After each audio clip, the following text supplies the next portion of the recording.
Hello, fellow translators. This video is a warning. It is a warning as to some of the scams you can come across, some of the shady deals you can come across. And I wanted to talk to you about it because this one isn't obvious at first sight, and so people might want to apply here, and I just wanted to point it out. Now, I don't know who this person is, but I'm going to assume it's a scam for various reasons, and so I'm going to go through what those reasons are, and hopefully it will help you to make sure that you don't get cheated out of anything.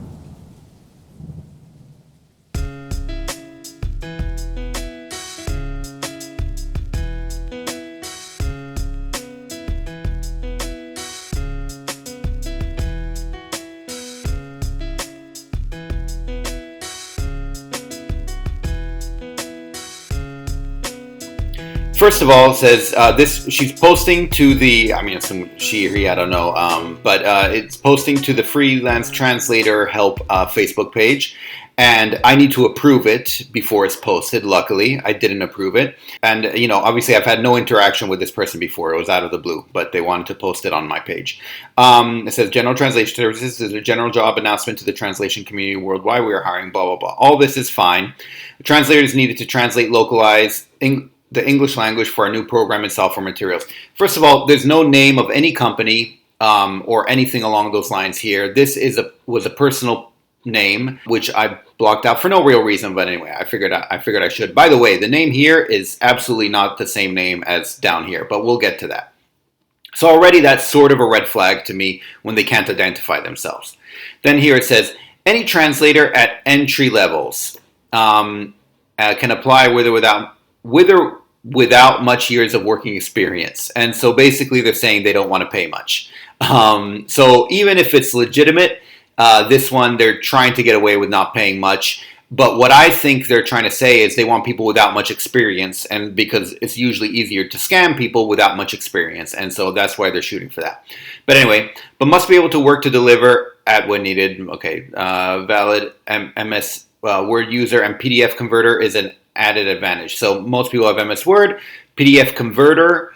I assume they mean OCR or something like that. Already they're asking for you to have that, but don't want to pay you much or something along those lines. Anyway, let's keep going. The language pairs needed is a whole lot of random ones. It looks like English to Arabic, English to French. Okay, English to Uruguay. Sorry, my underlining thing is a bit thick, but anyway, you see what I mean. English to Uruguay is in Uruguay they speak Spanish. Now you can say Uruguay type Spanish, Latin American Spanish, or something like that. But this doesn't make any sense. English to Czech, English to Ukrainian language. So for this one they added language for some reason, but fine.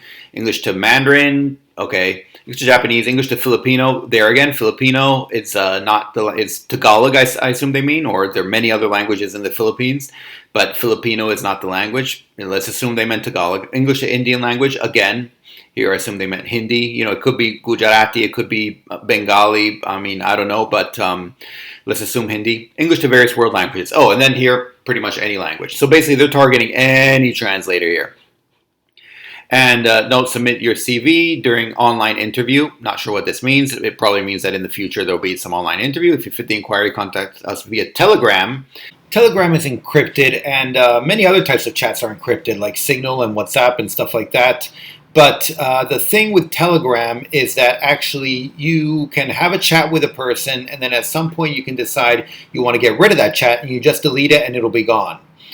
Now, you can't usually do this. Like, for example, if you're emailing another client and they email you back, they can decide to delete all their emails on their end, but you'll still have the emails that you sent in and out, that you sent to them and that you received, and so you'll still have those. And this is the same usually on chats. If you try on WhatsApp, you can delete maybe some messages you sent or something like that, but you definitely can't delete the whole chat.